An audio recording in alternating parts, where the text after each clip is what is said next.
Footloose honestly has one of the best soundtracks of any 80s movie, which makes sense since it's all about 80s pop culture and dancing. He's the new kid in town, and the music's on his side. Let's dance! Footloose.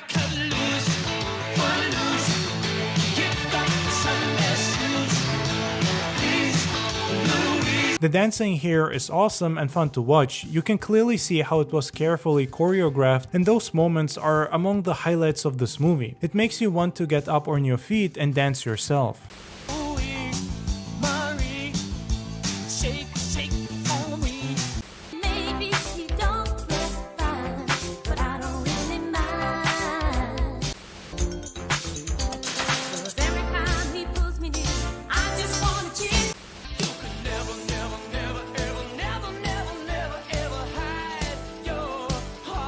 I love how the songs here also fit perfectly with what's currently going on screen. One of my favorite moments is when they steal a couple of tractors in order to race each other because Ren got cold chicken by some bullies and now has to prove himself. It's a tense moment, but it's also fun as hell because throughout the entire race, Bonnie Tyler's I Need a Hero is playing, which fits perfectly to the scene.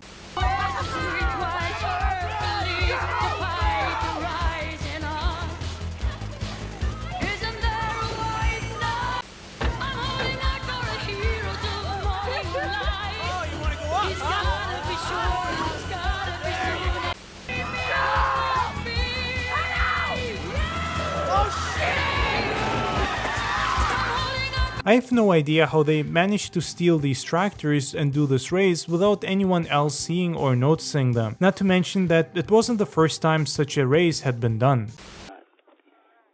Has anybody ever died doing this? Just once.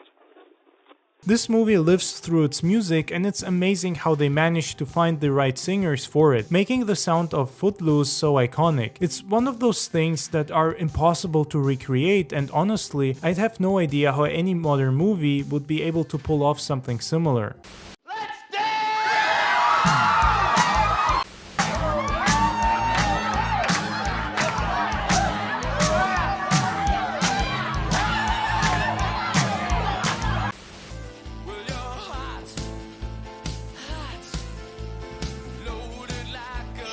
I mean, if someone decided to make a modern equivalent of Footloose with its own original story, but also soundtrack and themes that are timeless, what songs would they use? Which singers or bands? I'm not one of those people thinking that there is no good modern music. I think that opinion is extremely stupid and wrong. But honestly, I have no idea what modern song would have the power to be as timeless as most of the songs in Footloose and make such an impression on pop culture. This also just further shows what an iconic genius Kenny Loggins is.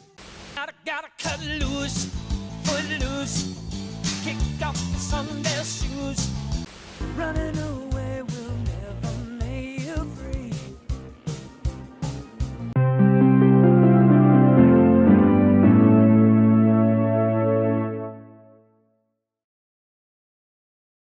I put a Pepsi in the motion, but that choice is up to you. Hey, you're the Pepsi generation.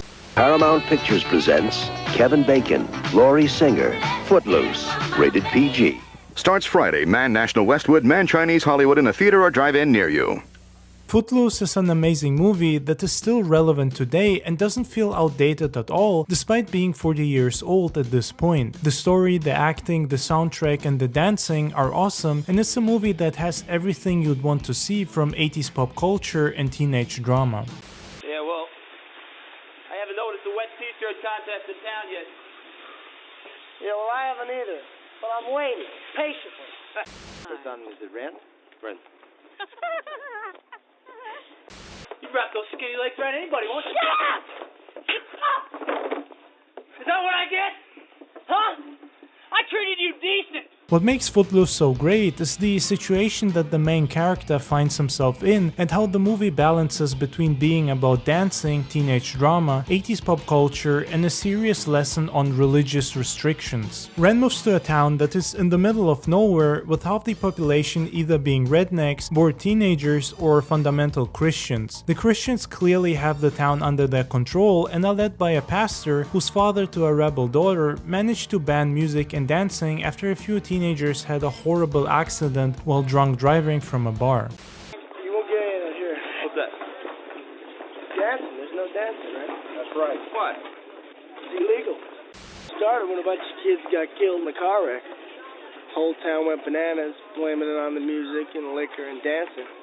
Of course, this ban is only in place for certain types of music, not the stuff that the local church deems inoffensive or harmless. It's crazy, especially listening to his church sermons where he demonizes dancing and music, generalizing and being in a fully totalitarian mindset without even noticing it, thinking he's doing God's honest work. Obscene rock and roll music with its gospel of easy sexuality. Come in my arms, I strike any hour. I will return to chop and devour. I'm tattooed madman, I'm hell on wheels. Born a wicked child, left alone in the field. That's why he could take all these pornographic books and albums and turn them into one big fiery cinder like that. You see and feel my sex attire. Rush for fantasy. Give me all your loving, all your hugs and kisses too. Baby, baby, what's the claim to fame? Got me out of bed. Oh yes, it's hot. Maybe I should take something off. Maybe. See Bad Girls and see for the very first time on screen all these beautiful girls. Of course, this sounds like the perfect story for such a movie, and it's honestly amazing seeing how the teenagers in this town, many of whom have fundamental Christian parents, find ways to rebel by sneaking in cassettes from out of town and dancing in secret or when they think their parents won't see them. Hey, you be careful with that. Your daddy hears you playing it, he'll bust your butt. Watch your smile, I know I've seen you here before. How can you hide it? Hey, don't you wanna hit the floor? Hey, dancing in the sheets. Dancing in the sheets. Ren being new in town and having to attend school for the first time felt even more relatable to me because I know exactly how it feels to move to a new place, leaving your friends behind and now having to go to a new school and being forced to make new connections. You feel extremely nervous, on edge, and your thoughts are racing. You wonder whether you'll make a good impression, be able to find a spot to sit in the classroom, and whether or not you will end up being an outsider or make enemies. It makes him feel realistic and relatable because most of us have been in a similar situation and most of us have different sides that are constantly at odds with each other. But what about the police? What about it? You heard them? No, but I've seen him. What, a concert? No, behind you. What? Oh.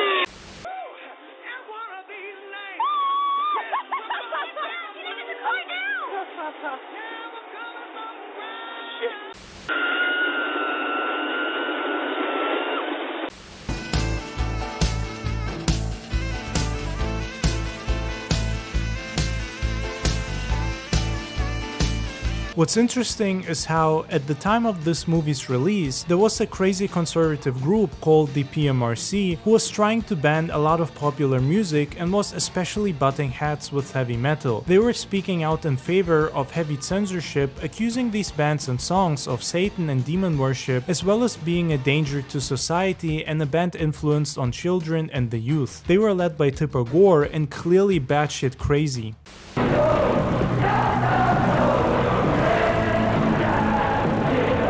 It's outrageous filth, and we've got to do something about it.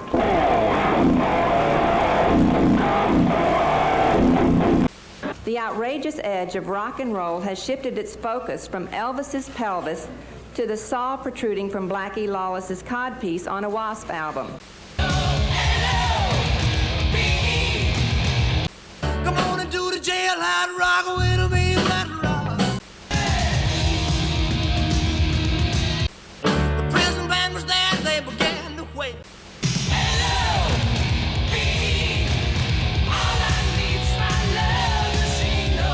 You don't like the stuff? Don't listen to it. Simple as that.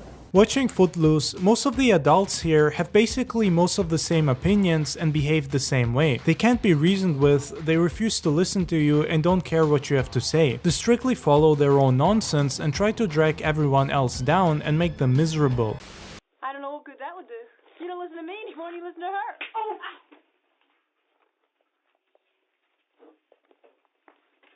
This movie is special and one of the best ever made in my opinion. At first glance, it might seem like just another 80s teenage pop drama, but Footloose is so much more than that. The struggle shown here of teenagers desperately trying to resist the oppressive laws of the small town by illegally dancing and listening to music is amazing to see.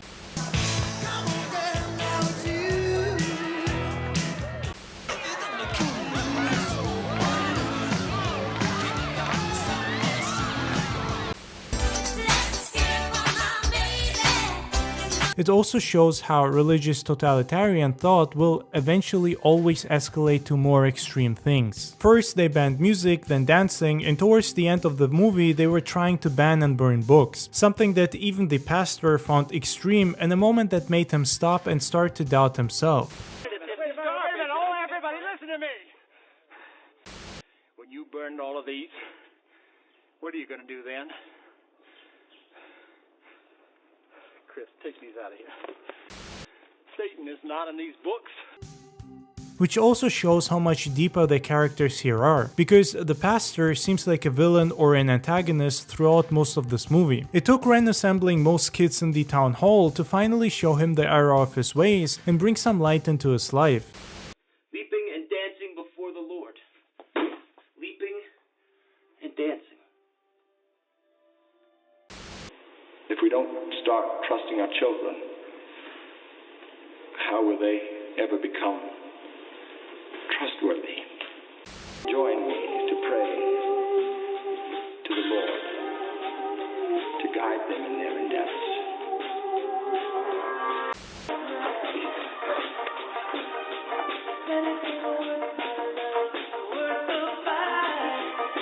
And that's one of the reasons why I love this movie so much. The story here is wholesome and genuine. It's something that makes you feel good, has great music, and a message that will never be outdated or irrelevant. Another way